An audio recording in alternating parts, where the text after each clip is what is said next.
গণিতের দারুণ সব কৌশল, স্বাভাবিক সংখ্যা থেকে শুরু করে বিভাজ্যতার চিট কোড। আজকের এই মজাদার স্টাডি সেশনে সবাইকে ওয়েলকাম। আজকের এই আড্ডায় আমরা গণিত বইয়ের একদম প্রথম চ্যাপ্টারের প্রথম পেজটা একেবারে পানির মতো ক্লিয়ার করে ফেলব, যেন কোনো কনফিউশনই না থাকে। যারা ম্যাথকে একটু ভয় পাও বা জাস্ট বেসিকটা ঝালাই করে নিতে চাইছো, তাদের জন্য আজকের এই আলোচনাটা একদম জাদুর মতো কাজ করবে। তো চলো শুরু করা যাক। সবচেয়ে মজার প্রশ্নটা দিয়ে শুরু করি। কখনো ভেবে দেখেছ মানুষ একদম শুরুতে কিভাবে গোনা শুরু করলো? ম্যাথস কিন্তু সবসময় এরকম পাঠ্য বইয়ের কঠিন সূত্রের মাঝে বন্দী ছিল না। সভ্যতার শুরুতে প্রাচীন মানুষেরা তাদের দৈনন্দিন জীবনের জিনিসপত্র বা ধরো গবাদি পশু হিসাব করার জন্য একটা লজিক্যাল আর ইজি উপায় খুঁজছিল। আর ঠিক সেই প্রয়োজন থেকেই মূলত সংখ্যার কনসেপ্টটা তৈরি হয়। আর এই গোনাগুনি থেকেই জন্ম নিল স্বাভাবিক সংখ্যা বা ন্যাচারাল নাম্বারস। 1, 2, 3, 4, 5 এই যে সংখ্যাগুলো, এগুলো কিন্তু প্রাচীনকালে মানুষ প্রাকৃতিকভাবেই সৃষ্টি করেছিল। যেহেতু হিসাব করাটা মানুষের একদম জন্মগত বা স্বাভাবিক একটা প্রবৃত্তি, তাই এই সংখ্যাগুলোকে স্বাভাবিক সংখ্যা বলা হয়। একদম শুরুর দিকে মানুষ শুধু এই সংখ্যাগুলো দিয়েই তাদের যাবতীয় কাজ দিব্যি চালিয়ে নিত। ভাষার যেমন বর্ণমালা থাকে, ঠিক তেমনি গণিতেরও কিন্তু নিজস্ব একটা অ্যালফাবেট আছে। 0 থেকে 9 পর্যন্ত এই 10টা সিম্বল বা অঙ্ক দিয়েই পৃথিবীর বিশাল থেকে বিশালতর সব সংখ্যা তৈরি করা পসিবল। মজার ব্যাপার হলো, 0 বা 0কে কিন্তু একা স্বাভাবিক সংখ্যা হিসাবে ধরা হয় না, কিন্তু অন্য সংখ্যার সাথে বসলে এটা যে কি দারুণ সব ম্যাজিক দেখাতে পারে তা তো আমরা জানি। অঙ্কের দুনিয়ায় লোকেশন মানে কে কোথায় বসছে সেটাই কিন্তু আসল। একে বলা হয় 10 ভিত্তিক বা ডেসিমাল সিস্টেম। একটা অঙ্কের পাওয়ার আর ভ্যালু পুরোপুরি নির্ভর করে সে ঠিক কোন পজিশনে বসে আছে তার ওপর। একটা সংখ্যা ডান দিক থেকে যত বাম দিকে সরতে থাকে, তার পাওয়ার তত 10 গুণ করে বাড়তে থাকে। এটা কি আমরা বইয়ের ভাষায় স্থানীয় মান বা প্লেস ভ্যালু বলে থাকি। চলো বইয়ের একটা ক্লাসিক উদাহরণ দিয়ে ব্যাপারটা একটু প্র্যাকটিক্যালি বুঝি। ধরি সংখ্যাটা 333।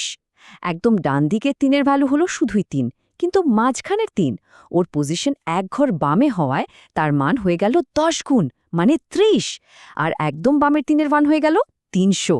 চিন্তা করো, ডিজিট কিন্তু একটাই, শুধু লোকেশন বদলানোর কারণে তার পাওয়ার কিভাবে চেঞ্জ হয়ে যাচ্ছে।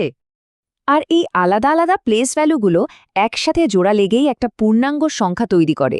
330 এবং 3 এগুলো যোগ করলেই আমরা পেয়ে যাই 333। এটা থেকে একদম ক্লিয়ারলি বোঝা যায় যে আমাদের এই প্লেস ভ্যালু সিস্টেমটা পুরোপুরি লজিক্যাল আর একদম নিখুঁত একটা স্ট্রাকচার। আচ্ছা, এবার একটু অন্য ট্র্যাকে হাঁটি। ওই লম্বা ধীরগতির আর বোরিং ভাগের নিয়মের কথা মনে পড়লে তো ভয়ই লাগে, তাই না?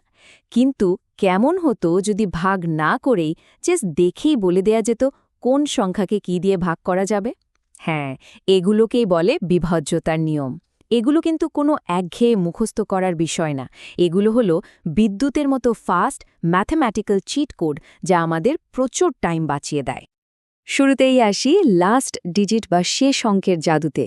2 আর 5 দিয়ে ভাগের নিয়মটা অনেকটা গোয়েন্দাদের ফিঙ্গারপ্রিন্ট খোঁজার মতো। সংখ্যা যত বিশালই হোক না কেন, জাস্ট তার একদম শেষের ডিজিটটা দেখবে। যদি লাস্ট ডিজিট 0, 2, 4, 6 বা 8 হয়, মানে জোড় সংখ্যা হয়, তাহলে সেটা চোখ বন্ধ করে 2 দিয়ে বিভাজ্য। আর যদি লাস্ট ডিজিট 0 বা 5 হয়, সিম্পল, পুরো সংখ্যাটাই 5 দিয়ে ভাগ যাবে। একদম ম্যাজিক, তাই না? 4 দিয়ে ভাগের ক্ষেত্রে আমাদের গোয়েন্দাগিরিটা আর একটু বাড়াতে হবে। এবার লাস্ট ডিজিটের বদলে শেষের দুটো ডিজিট দেখতে হবে। যেমন ধরো 3512। এত বড় সংখ্যা দেখে ঘাবড়ানোর কিছু নেই, জাস্ট শেষের 12-র দিকে ফোকাস করো। যেহেতু 12কে 4 দিয়ে ভাগ করা যায়, তাই বিশাল 3512 সংখ্যাটাও 4 দিয়ে ভাগ যাবে। আর লাস্টে যদি দুটো 0 থাকে, মানে ডাবল 0, তাহলেও সেটা 4 দিয়ে নিশ্চিন্তে বিভাজ্য হবে। এবার চলো একদম ডিফারেন্ট একটা চিটকোড ডিকোড করি। এটার নাম দেওয়া যেতে পারে যোগ করার গোপন সূত্র বা সামিং সিক্রেট।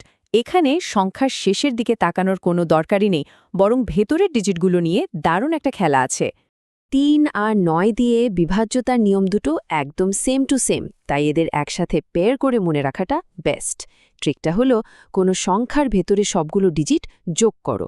যোগফল যদি 3 দিয়ে ভাগ যায় তাহলে মূল সংখ্যাটাও 3 দিয়ে ভাগ যাবে। ঠিক একইভাবে যোগফল যদি 9 দিয়ে ভাগ যায় তবে পুরো সংখ্যাটাই 9 দিয়ে বিভাজ্য হবে। জোড়ায় জোড়ায় মনে রাখা কতটা ইজি, রাইট? বইয়ের 147-এর এক্সাম্পলটা দিয়েই একটু প্র্যাকটিক্যালি দেখা যাক। প্রথমে 147-এর অঙ্কগুলো মানে 1, 4 আর 7 যোগ করি। যোগফল হলো 12। এখন 12 তো 3-এর নামতায় পড়েই, তার মানে চোখ বন্ধ করে বলে দেয়া যায় 147 সংখ্যাটিও 3 দিয়ে একদম পারফেক্টলি ভাগ যাবে। রিয়েল টাইমে এই সূত্রটা এভাবেই কাজ করে। এবার আসি আমার ফেভারিট কম্বো হ্যাকে। 6 দিয়ে ভাগের নিয়মটা কিন্তু নতুন কিছু না, এটা জাস্ট আমাদের আগে থেকে জানা দুটো চিট কোডের একটা জোস কম্বিনেশন। 6-এর টেস্টে পাস করতে হলে একটা সংখ্যাকে দুটো কন্ডিশন বা শর্ত মানতে হয়। ফার্স্ট কন্ডিশন, সংখ্যাটাকে 2 দিয়ে ভাগ যেতে হবে, মানে জোড় সংখ্যা হতে হবে। সেকেন্ড কন্ডিশন, এটাকে 3 দিয়েও ভাগ যেতে হবে, ওই যে সামিং রুল। যে সংখ্যা এই দুটো পরীক্ষাতে পাশ করে যায় সে একদম রাজার হালে 6 দিয়েও বিভাজ্য হয়ে যায়।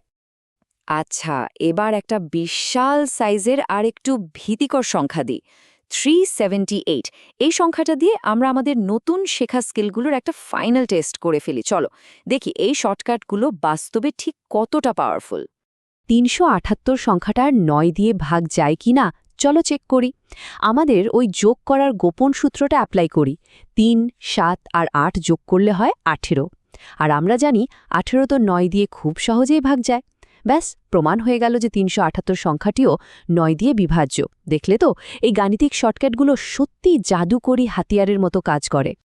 আজকের এই স্টাডি সেশনটা শেষ করার আগে দারুণ একটা জিনিস নিয়ে ভাবার সুযোগ দিই।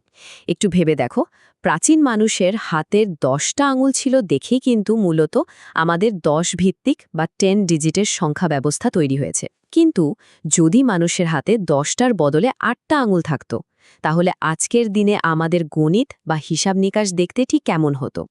ম্যাথস কতটা লজিক্যাল আর আমাদের হিউম্যান বায়োলজির সাথে এটা কতটা গভীরভাবে কানেক্টেড, তা এই প্রশ্নটা থেকেই বোঝা যায়। তো এই প্রশ্নটার উত্তরটা ভাবতে থাকো। আজকের স্টাডি সেশন এখানেই শেষ করছি। নতুন কোনো টপিক নিয়ে আবার কথা হবে।